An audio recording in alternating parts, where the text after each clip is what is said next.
भारत में दुनिया का सबसे बड़ा लॉकडाउन 14 और दिनों के लिए बढ़ा दिया गया है। यह देशबंदी का चौथा फेज होगा, जो सोमवार 18 मई से शुरू होगा और 31 मई को खत्म होगा।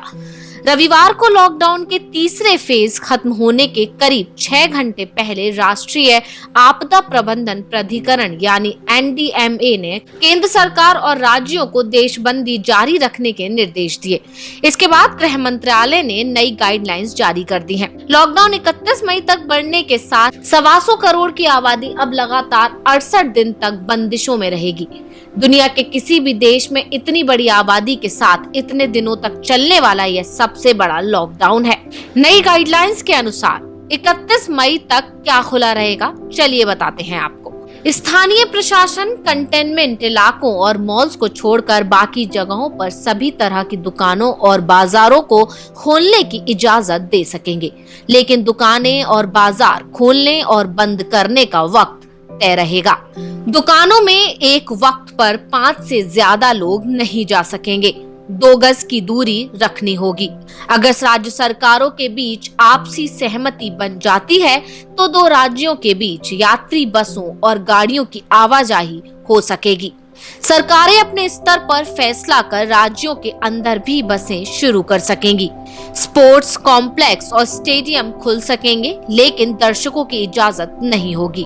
रेस्टोरेंट्स खुल सकेंगे, लेकिन यहाँ से सिर्फ होम डिलीवरी की जा सकेगी, यानी ग्राहक रेस्टोरेंट्स में बैठकर खाना नहीं खा सकेंगे। सिर्फ वही होटल चालू रहेंगे जहाँ health, police, government officials, health workers और लॉकडाउन की वजह से फंसे पर्यटक रह रहे हैं। बस डिपो पर चलने वाले कैंटीन, रेलवे स्टेशनों और एयरपोर्ट्स पर चलने वाली खाने पीने की दुकानें खुली रहेंगी।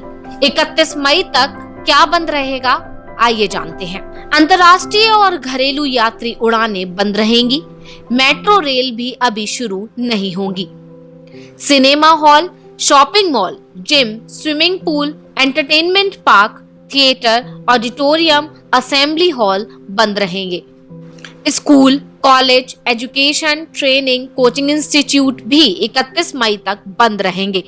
ऑनलाइन डिस्टेंस लर्निंग चलती रहेगी। होटल और बार बंद रहेंगे। हर तरह के राजनीतिक, धार्मिक, सांस्कृतिक, सामाजिक कार्यक्रमों और जमावड़ों पर रोक जारी रहेगी। उन्हें सिर्फ केंद्र सरकार और स्वास्थ्य मंत्रालय के पैरामीटर्स का ध्यान रखना होगा। रेड और ऑरेंज जोन के अंदर जिला प्रशासन कंटेनमेंट जोन और बफर जोन तय करेगा। कंटेनमेंट जोन में पहले की तरह सिर्फ जरूरी सेवाएं जारी रहेंगी। इन जोन्स के अंदर या बाहर लोगों की आवाजाही ना हो, इसका सख्ती से पालन करना होगा। कंटेनमेंट जोन के अंदर कॉन्टैक्ट ट्रेसिंग और घर घर जाकर सर्विलांस बढ़ाना होगा। रात का कर्फ्यू जारी रहेगा। शाम 7 बजे से सुबह 7 बजे तक लोग किसी तरह की आवाजाही नहीं कर सकेंगे। जरूरी सेवाओं पर यह प्रतिबंध लागू नहीं होगा। स्थानीय प्रशासन इस बारे में जरूरी आदेश जारी कर सकता है। बच्चों, बुजुर्गों को घर में रहना होगा।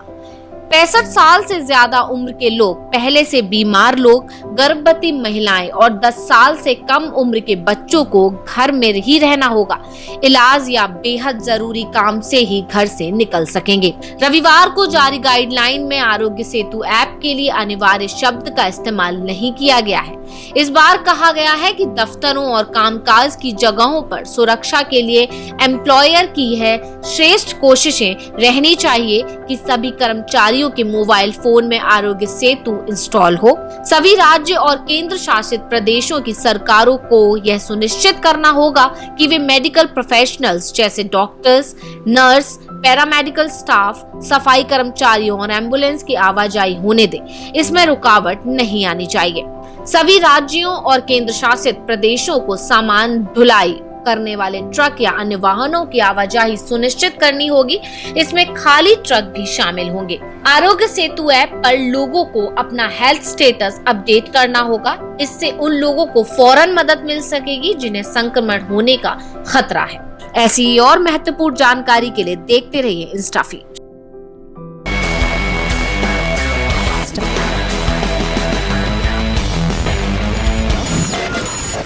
InstaFeed